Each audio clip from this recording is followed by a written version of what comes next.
Абайдың қара сөздері 34-ші сөзі. Жұрттың бәрі біледі, өлетұғынын және өлім үнемі қартайтып келмейтұғынын, бір алғанды қайта жібермейтұғынын. Қазақ осыған да амал жоқ нанады. Анық өз ойына, ақылына тексертіп нанбайды. Және һәммәні жаратқан Құдай бар. Ахиретте сұрау алады. Жамандыққа жазғырады, жақсылыққа жарылғайды. Жазғыруы да, жарылғауы да пенде ісіне ұқсамайды. Бегірек есепсіз қинауы да бар. Бегірек есепсіз жетістіруі де бар деп бәріне сендік дейді. Жоқ, онысына мен сенбеймін. Олар сендім десе де, анық сенген кісіге уайым ойлап не керек? Осы екеуіне лайықты жақсылықты өздері де іздеп таба береді. Егерде осы екеуіне бұлдыр сеніп отырса, онда неге сендіре аламыз? Оны қайтып түзете аламыз. Оларды мұсылман деп қалайша иманы бар ғой дейміз. Кімде-кім ахиретте де, дүниеде де қор болмаймын десе, білмек керек. Еш адамның көңілінде екі қуаныш бірдей болмайды, екі ынтық құмарлық бірдей болмайды, екі қорқыныш, екі қайғы, олар да бірдей болмайды. Мұнда екі нәрсені бірдей болады деп айтуға мүмкін емес. Олай болғанда, қай адамның көңілінде дүние қайғысы, дүние қуанышы ахирет қайғысынан, ахирет қуанышынан артық болса, мұсылман емес.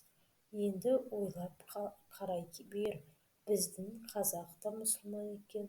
Егерде екі нәрсе кез болса, бірі ахиретке керекті, бірі осы дүниеде керекті, бірін алса, бірі тимейтұғын болса, сонда біреу ахиретке керектіні алмай, екінші бір кез келгенде алармын деп, жоқ, егер кез болмайтұғын болса, кең Құдай өзі кеңшілдікпенен кешіреді дағы.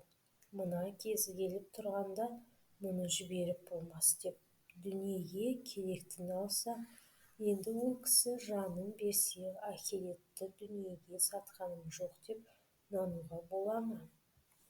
Адам баласына адам баласының бәрі дос.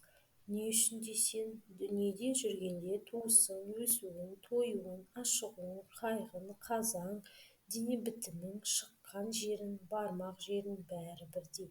Ахиретке қарай өлуің, көрге кіруің, шіруің, көрден махшарда сұралуың бәрі бірдей.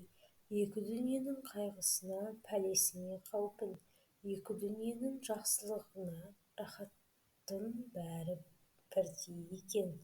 5 күндік өмірің бар ма, жоқ па? Біріне бірің қонақ екенсің, өзің дүниеге де қонақ екенсің.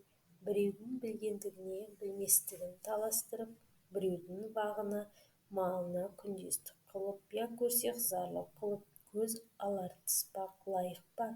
Тілеуді Құдайдан тілемей, пендеден тілеп, өз бетімен еңбегімді жандыр демей, пәленшінікін әпер демек, ол Құдайға айтарлық сөз бе? Құдай біреу үшін біреуге жәбір қылуына не лайығы бар? Екі ауыз сөздің басын қосарлық, не ақылы жоқ, не ғылымы жоқ бола тұра, өзімдікін жөн қыламын деп, құр ой Тәңір-ай деп таласа бергеннің несі сөз, оның несі адам?